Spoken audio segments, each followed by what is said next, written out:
Imaginez faire une découverte historique d'ampleur. Imaginez devenir le centre d'attention de toute une ville et bientôt de votre pays tout entier grâce à votre flair pour dénicher des documents que tout le monde pensait perdus. Ça fait rêver, non?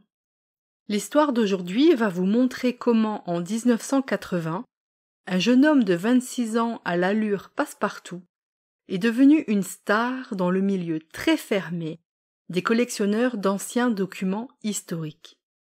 Mais surtout, comment cet homme a gagné son titre de roi des faussaires.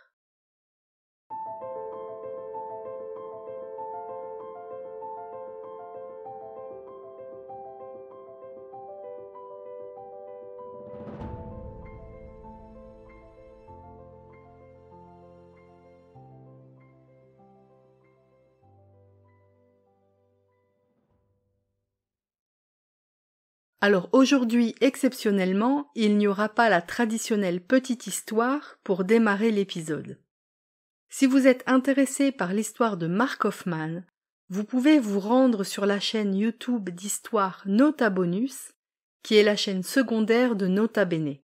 Là, vous trouverez l'épisode Mark Hofmann, le roi des faussaires, pour lequel j'ai effectué les recherches et coécrit le script.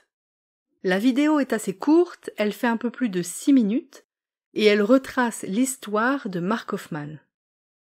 J'en profite pour remercier toute l'équipe de la chaîne Nota Bonus pour cette collaboration.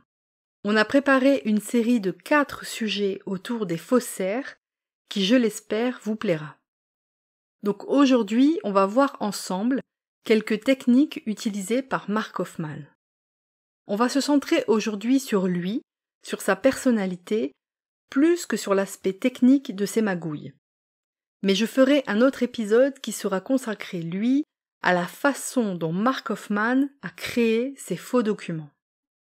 Pour débuter, on pourrait dire qu'il est totalement aberrant de penser qu'en 1980, un simple étudiant en première année de médecine ait pu créer de toutes pièces des documents historiques. Parce que le gars a quand même fabriqué de ses mains de faux documents liés à l'église mormone, mais aussi de faux poèmes qu'il a attribués à Emily Dickinson, ou encore de fausses lettres qu'il signait du nom de George Washington ou Abraham Lincoln. Pour le dire autrement, le mec était un génie en imitation d'écriture, mais il était aussi capable d'imiter le style de plusieurs auteurs. Et cerise sur le gâteau, il a surtout réussi à tromper tous les experts de son époque. Pourtant, en cette fin de XXe siècle, ce n'étaient pas les techniques qui manquaient pour prouver la fraude. Alors comment? Comment Mark Hofmann s'y est pris pour tromper tout le monde? C'est ce qu'on va voir tout de suite.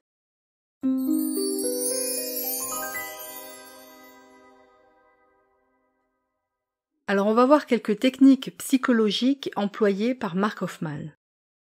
Alors la première, c'est ce que j'appelle être invisible pour passer partout. Certaines personnes passent leur vie à rechercher l'attention. Mais vous connaissez l'expression « méfiez-vous de l'eau qui dort ». Mark Hofmann incarne cette expression à merveille.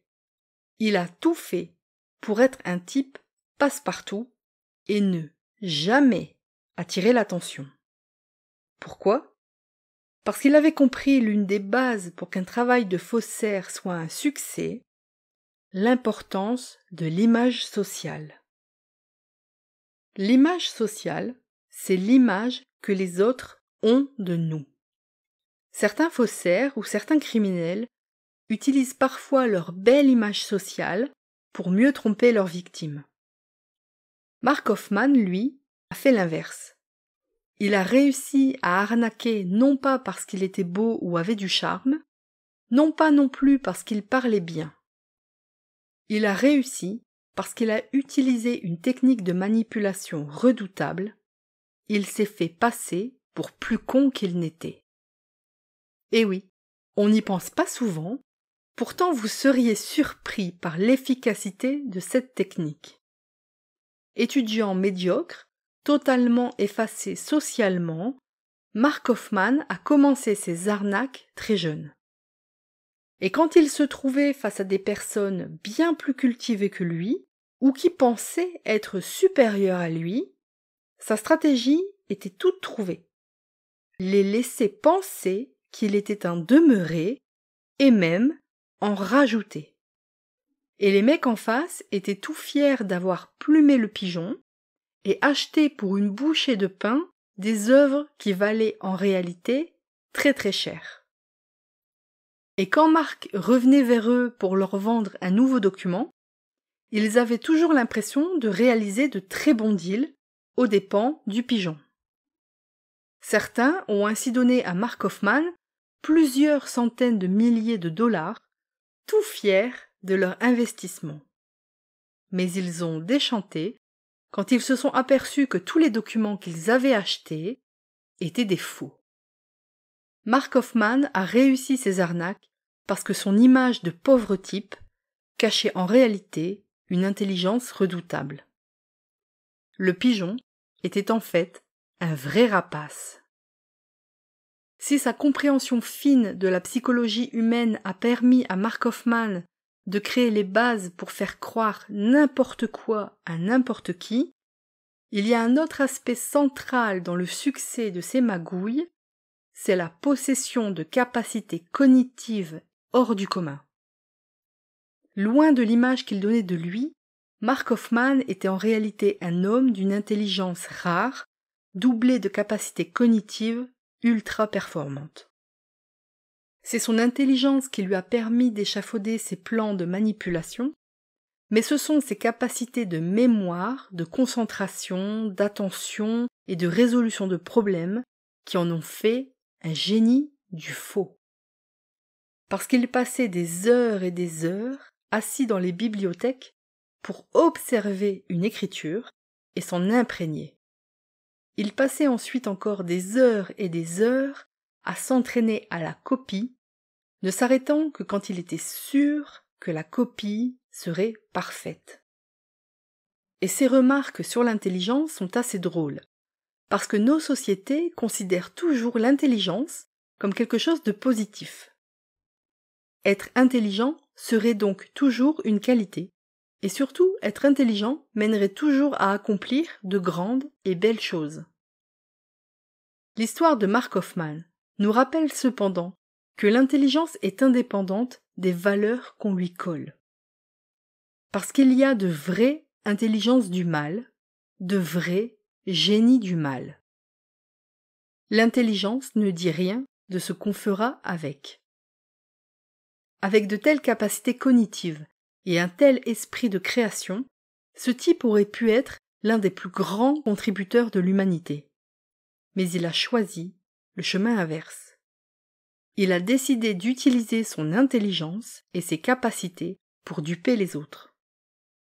Et on en vient à la troisième caractéristique qui a fait le succès de Mark Hoffman, un amour immodéré pour la duperie. Tout le monde ne sera pas dans sa vie un faussaire. Certains essaieront peut-être un jour de créer un canular pour attirer l'attention, mais les erreurs commises par des amateurs sont toujours détectées, ce n'est qu'une question de temps. Dans les canulars, le faussaire peut espérer gagner de l'attention et au passage, pourquoi pas, de l'argent. Mais les faussaires de génie du niveau de Hoffman veulent plus que de l'attention et de l'argent. Ils veulent un challenge. Ils ont besoin de challenge. Ils finissent par être accros au challenge. Et le top des challenges pour eux, c'est de tromper les experts. Mark Hoffman adorait plumer les gars qui lui achetaient ces faux documents. Mais ce qu'il adorait par-dessus tout, c'était de voir les experts se planter. Quand les premiers experts ont analysé ces documents et ont confirmé qu'il s'agissait bien de documents authentiques, Hoffman a compris qu'il les tenait. Et à partir de là, il s'est lâché. Il a produit de plus en plus de faux documents. Le kiff de Mark Hoffman, c'était de voir les experts authentifier ces faux documents. On verra d'ailleurs dans la partie astuces comment on peut expliquer que tant d'experts aient pu être aussi aveuglés. Les faussaires font bien sûr ce qu'ils font pour l'argent. Gagner beaucoup, rapidement, c'est une des premières motivations à créer un faux document. Mais on l'oublie souvent. Le plaisir à duper est aussi un puissant moteur. Et si en plus, on peut joindre à la duperie l'humiliation, c'est encore mieux. Petit aparté avant de voir ce que l'histoire de Mark Hofmann peut nous apprendre sur la manipulation. Si le sujet des manipulations vous passionne, n'oubliez pas d'aller télécharger à la fin de l'épisode les numéros du magazine gratuit La Petite Histoire sur mon site coralineozenblas.com. Je vous mets le lien dans la description. La Petite Histoire, c'est un magazine consacré à la prévention et à la lutte contre les manipulations. Et en plus, il est totalement gratuit. Alors si vous en avez marre que les manipulations dirigent votre vie, c'est sur coralineozenblas.com que ça se passe.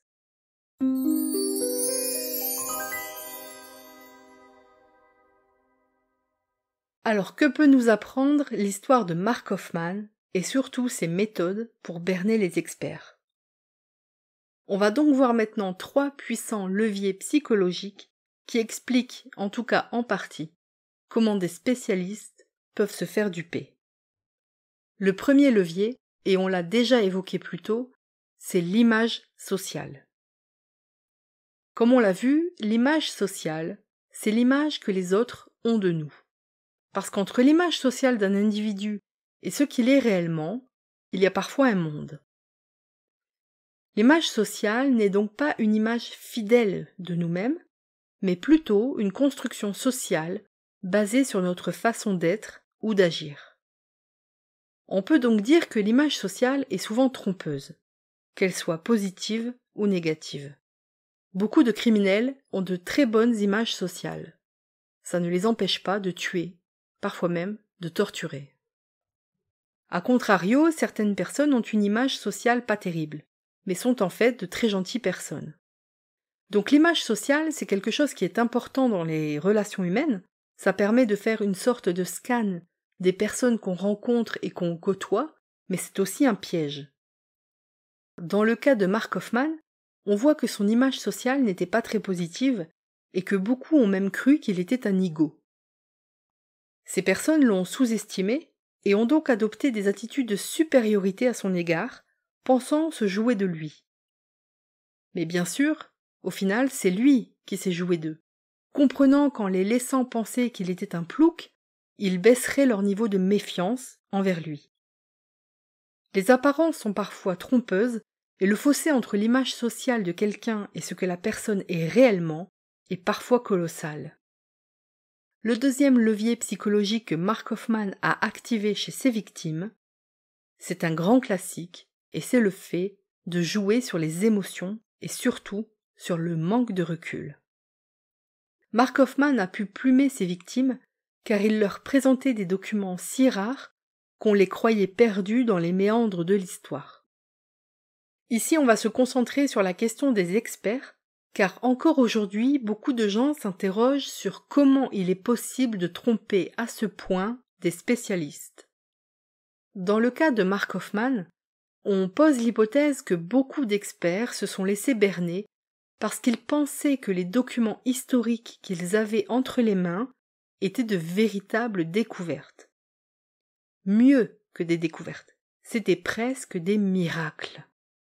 Quand vous êtes expert de l'œuvre d'Emily Dickinson, par exemple, et qu'on vous sort un poème perdu, on peut comprendre que l'émotion sera au rendez-vous. Personnellement, quand j'ai travaillé sur la fameuse lettre du Titanic, j'ai souvent pensé à cet enfant qui était censé avoir écrit la lettre. J'ai aussi souvent pensé à ce qu'elle avait dû vivre, elle et sa famille, lors du naufrage du paquebot. Après tout, elle allait avoir 13 ans, et la plus jeune de ses sœurs n'avait que 3 ans au moment du drame. Le pire était peut-être l'idée qu'on n'a jamais retrouvé leur corps, ni celui de Mathilde, ni ceux de ses frères et sœurs, ni celui de sa mère. On est humain, et il y a un temps nécessaire pour accueillir les émotions qui font surface quand on travaille sur de tels drames. Mais il y a aussi un espace de travail dans lequel les émotions n'ont plus leur place. Une analyse ou une expertise, c'est un travail très froid. C'est un peu comme un travail de chirurgien ou de médecin légiste. Si au moment de faire la première incision, ils commencent à penser à la personne allongée sur la table, à sa vie, etc., ils sont foutus. Donc savoir jongler entre moments d'émotion et blocage des mêmes émotions, c'est central dans plein de professions. Et c'est souvent cette difficulté de séparation entre moments d'émotion et moments de travail à froid qui peut causer bien des problèmes, et l'apparition d'un troisième levier, la présence des biais cognitifs. Les biais cognitifs sont des erreurs de traitement de l'information qui se répercutent dans les jugements que nous portons sur le monde.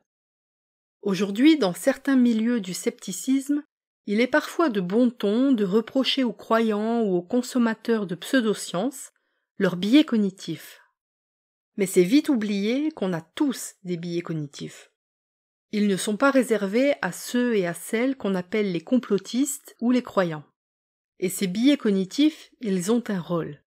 Nous permettre de comprendre les êtres humains avec qui nous vivons et le monde dans lequel nous vivons.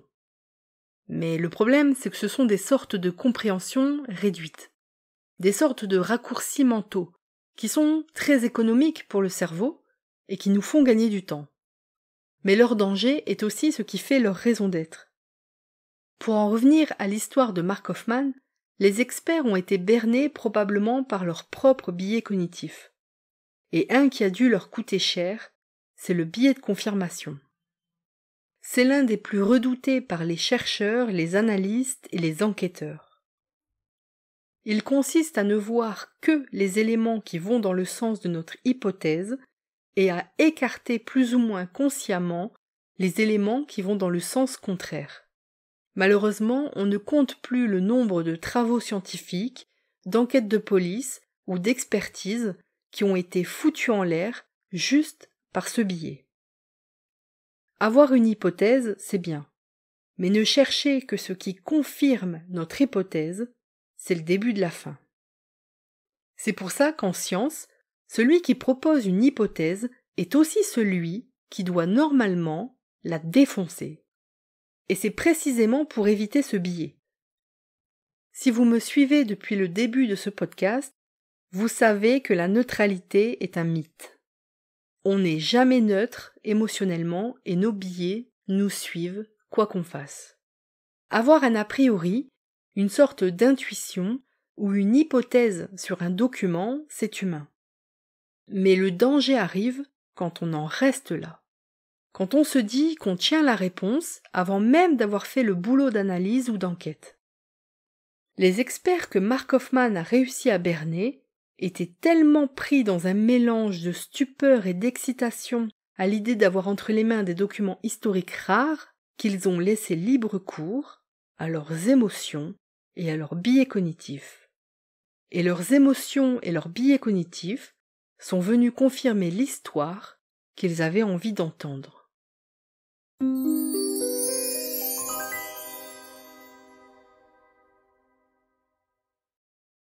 Donc, on récapitule.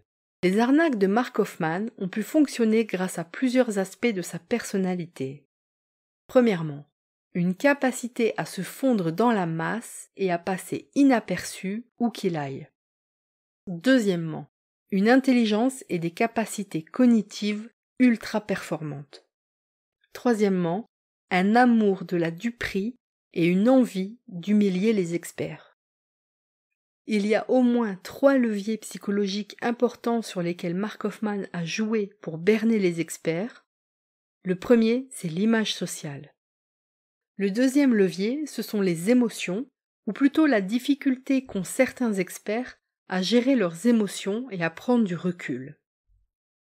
Enfin, le troisième levier, c'est la présence constante des biais cognitifs qui, avec les émotions, constituent une bombe quand il s'agit d'expertiser un document.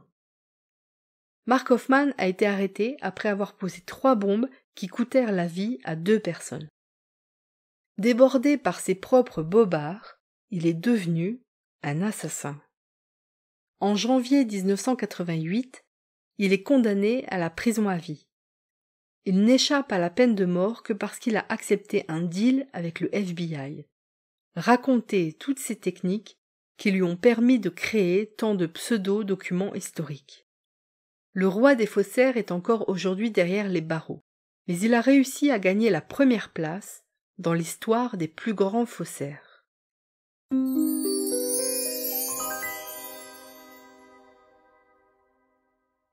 Alors n'oubliez pas, le meilleur moyen de lutter contre les manipulations, c'est d'apprendre comment elles fonctionnent.